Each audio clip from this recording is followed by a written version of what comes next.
Go to enter this trailhead right here, go through these trails and go up that hill, and I'm going to do loops of that depending on what the condition of the trail is.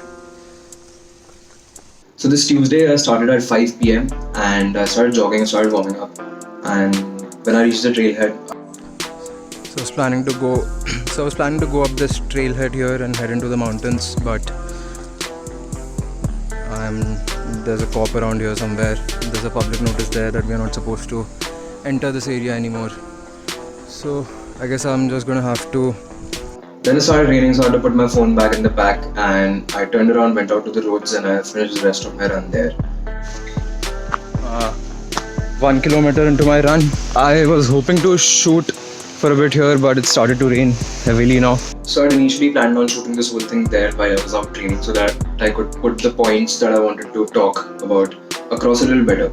But I couldn't due to obvious reasons, so here we are, and this is sort of a introductory video for the channel. And today we're going to break down, and since I started training again 3 days ago and I've been detrained for a while, so today we're going to break down endurance training for somebody who's been detrained for a while, or this also equally applies for people who are just starting out. Now, what is detraining? Now, our bodies always make adaptations specific to the stress that we put on our body. If you're a strength athlete, you're probably stressing your body out with heavy loads. Your body is going to make adaptations specific to that to make that effort easier for you.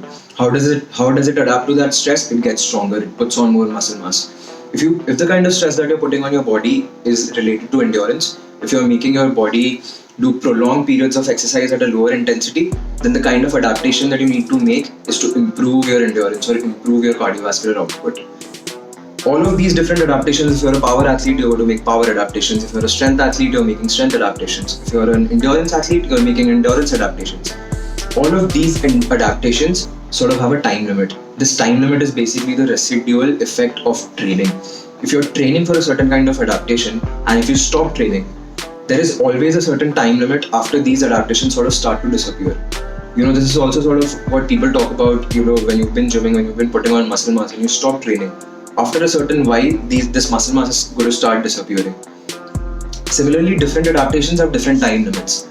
If you're talking about endurance or aerobic endurance endurance usually has a residual effect of close to 30-ish days. So if you've been detrained or if you've been off training for about 30 days, these adaptations are going to start disappearing after that. Alright, so intensity when it comes to cardio-based forms of exercise or activities always depends on your heart rate. Now, our heart rate right from the baseline, where our heart rate rests at around that 60 to 70 beats per minute mark, right to the maximum till what it can go, somewhere around 180 to 200 beats per minute, which is the maximum it can reach.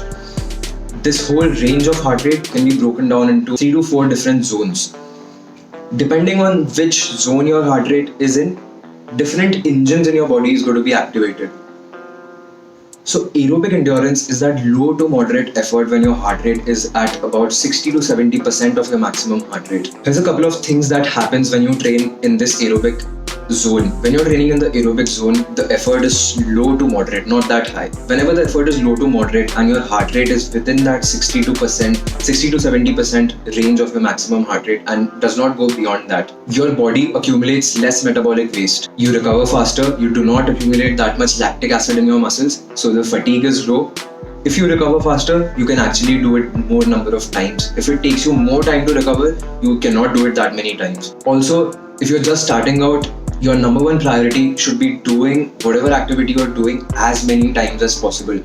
And your body is only going to allow that if you recover faster. That is also the number one reason why people who are just starting to train and they get into really intense, high intensity workouts, they can't seem to form a consistent routine.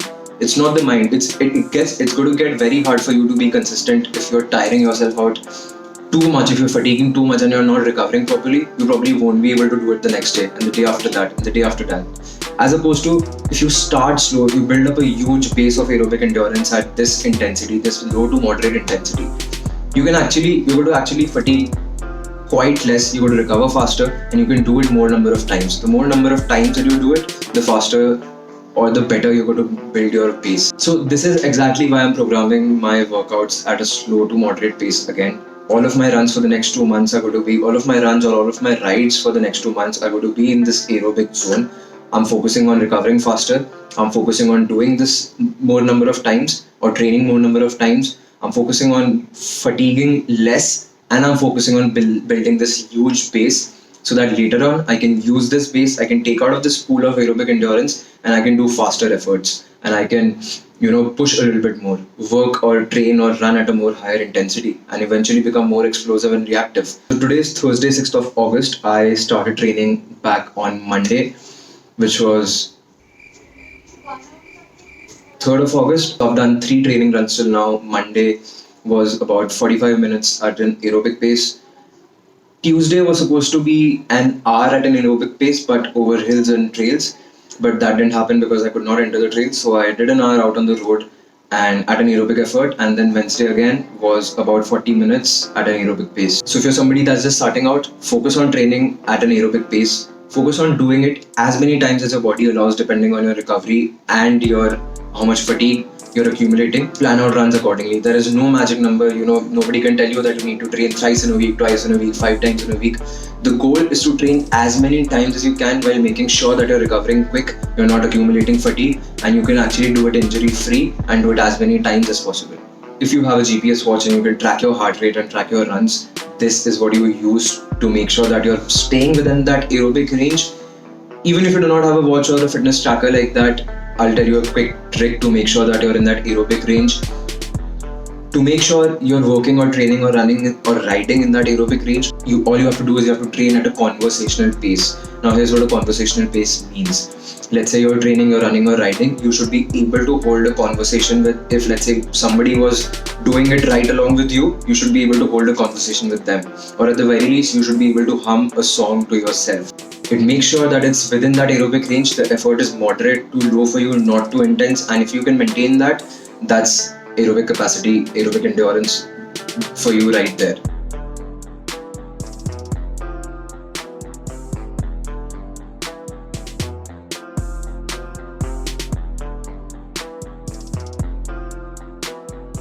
Oh, there's another horse there.